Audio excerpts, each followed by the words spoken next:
नमस्कार, मी योगिता. माझ्या चॅनलमध्ये तुमच्या सर्वांचे स्वागत आहे. आज आपण बनवणार आहोत इडली. ही इडली खूप छान स्पॉन्जी आणि अशी जाळीदार बनते. इथे पाहू शकता तुम्ही किती छान बनलेली आहे. चला तर मग बघूया आपण ही कशी बनवायची आहे. मी इथे घरचा तांदूळ यूज केलेला आहे. 2 वाटी तांदूळ घेतलेला आहे. तुम्ही मार्केटमध्ये जाडा तांदूळ मिळतो इडलीचा, तो यूज करू शकता. त्यानंतर इथे अर्धी वाटी मी उडीद डाळ घेतलेली आहे. आता तांदूळ आपण 2 ते 3 वेळा स्वच्छ असा धुवून घेणार आहोत. त्यामुळे आपली इडली पांढरी शुभ्र होते.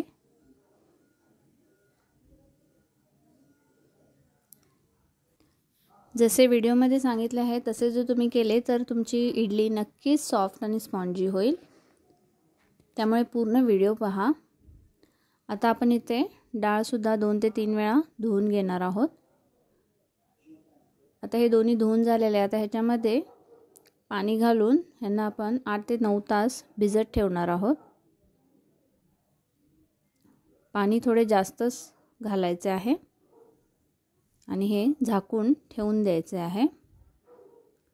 8 ते 9 तासांनी जेव्हा आपल्याला तांदूळ आणि डाळ बारीक करून घ्यायचे तेव्हा अर्धा तास आधी आपल्याला पोहे भिजत घालायचे आहेत. तर इथे मी अर्धी वाटी पोहे घेतलेले आहेत. तर हे आता आपण अर्धा तास भिजत ठेवणार आहोत. आपले तांदूळ चांगले भिजलेले आहेत. आता हे परत आपण 2 वेळा पाण्याने धुवून घेणार आहोत आणि ह्याच्यातील पाणी पूर्णपणे काढून घेणार आहोत. तसेच डाळसुद्धा आपण 2 वेळा परत धुवून घेणार आहोत आणि त्याच्यातले पाणी काढून टाकणार आहोत. डाळीतले सुद्धा पाणी काढून झालेले आहे. आता मिक्सर जारमध्ये सर्वात आधी आपण तांदूळ घालून ते बारीक करून घेऊया.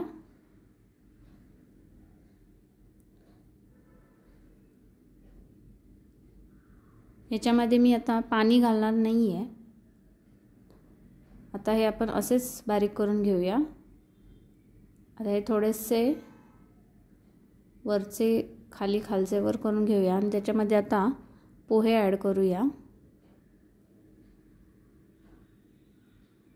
परत एकदा हलवून घ्यायचे आहे आणि आता थोडेसे पाणी घालून परत एकदा बारीक करून घ्यायचे आहे.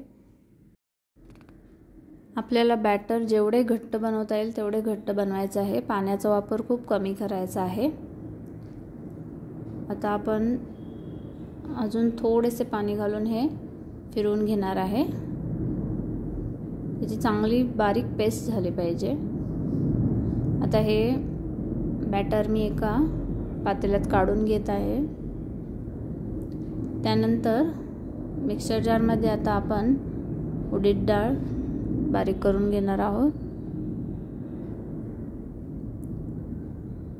याची सुद्धा आपल्याला स्मूथ अशी पेस्ट बनवायची आहे. हे थोडेसे हलवून घेऊया आणि याच्यामध्ये थोडेसे पाणी घालून हे बारीक करून घेऊया.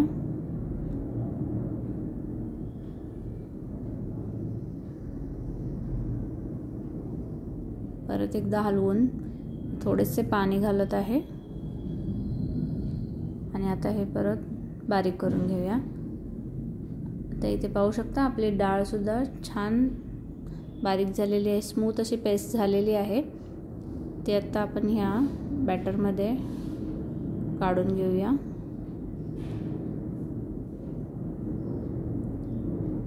आता हे बॅटर आपल्याला हाताने जेवढे फेटता येईल 5 ते 10 मिनटे चांगले फेटून घ्यायचे आहे. आधी मिक्स करायचे मग फेटून घ्यायचे आहे. तुम्ही जेवढे हे बॅटर फेटाल तेवढी तुमची इडली सॉफ्ट आणि स्पॉन्जी बनेल. तुम्ही विस्करने सुद्धा हे बॅटर फेटून घेऊ शकता. इथे पाहू शकता बॅटरची कन्सिस्टन्सी किती घट्ट आहे ते. हे बॅटर आता आपण ओव्हरनाईट ठेवणार आहोत. पण त्याआधी आपण याच्यात 2 चिमूट खायचा सोडा घालणार आहोत. व्यवस्थित मिक्स करून घ्यायचे आहे आणि झाकण ठेवून हे ओव्हरनाईट फर्मंट करण्यासाठी ठेवून द्यायचे आहे. तर सकाळी मी बॅटर उघडून बघितले. इथे पाहू शकता आपले बॅटर किती छान फर्मंट झालेले आहे।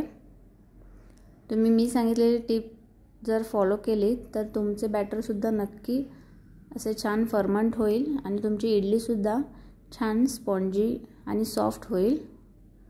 बॅटर जर घट्ट असेल तरच इडली सॉफ्ट आणि स्पॉन्जी होते, त्यामुळे त्याच्यामध्ये पाणी खूप कमी घालायचे ग्राइंड करताना। आता याच्यामध्ये मी चवीनुसार मीठ घालणार आहे। सकाळी जर तुम्हाला बॅटर थोडेसे घट्ट वाटत असेल तर थोडे तुम्ही पाणी ॲड करू शकता। आता 5 मिनिटांनंतर इथे पाहू शकता बॅटर अजून थोडे फर्मंट झाल्यासारखे दिसत आहे। परत एकदा मी व्यवस्थित मिक्स करून घेत आहे। आता आपण इडलीचे प्लेट्स घेऊया, त्याला थोडेसे तेल लावूया आणि आपले बॅटर याच्यामध्ये ॲड करूया। हे करत असतानाच मी इडलीच्या भांड्यामध्ये पाणी गरम करत ठेवलेले आहे गॅसवर। तोपर्यंत पाणी चांगले गरम होते। आता हे बॅटर ॲड केल्यानंतर ही प्लेट आपण थोडीशी टॅप करून घेणार आहोत, जेणेकरून आपले बॅटर इव्हनली स्प्रेड होईल। पाणी चांगले गरम झालेले आहे। आता या प्लेट्स आपण इडलीच्या भांड्यात ठेवूया आणि झाकण लावून 10 ते 15 मिनिटे आपण हे स्टीम करून घेऊया। स्टीम करताना गॅसची फ्लेम मीडियम टू हाय ठेवायची आहे। इथे पाहू शकता आपली इडली रेडी झालेली आहे।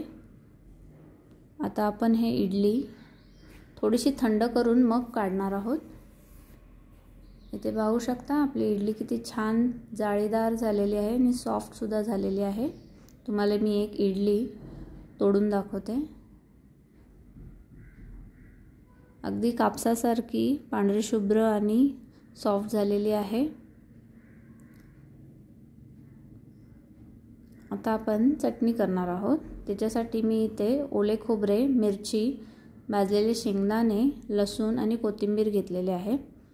मिरचीसुद्धा मी थोडीशी तेलावर भाजून घेतलेली आहे। आता हे सगळे साहित्य आपण मिक्सर जारमध्ये घालून त्याची चटणी बनवूया।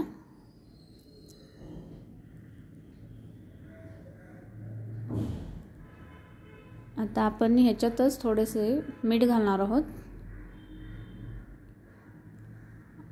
आणि थोडेसे पाणी घालून हे बारीक करून घेणार आहोत। आपली चटणी तयार झालेली आहे। आता आपण याला फोडणी देऊया।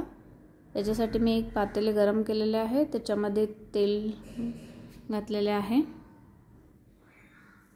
तेलसुद्धा गरम झालेले आहे। तर फोडणीसाठी मोहरी घालायची आहे, कढीपत्ता घालायचा आहे, थोडासा हिंग घालायचा आहे आणि आपली बारीक केलेली चटणी आपण ह्याच्यामध्ये घालणार आहोत। थोडेसे हलवून एक 2 ते 3 मिनिटे ही गरम करून घ्यायची आहे। अशा प्रकारे आपली इडली आणि चटणी रेडी झालेली आहे। तुम्हाला जर माझा व्हिडिओ आवडला असेल तर नक्की लाईक करा, शेअर करा आणि माझ्या चॅनलला सबस्क्राईब करा। थँक्यू।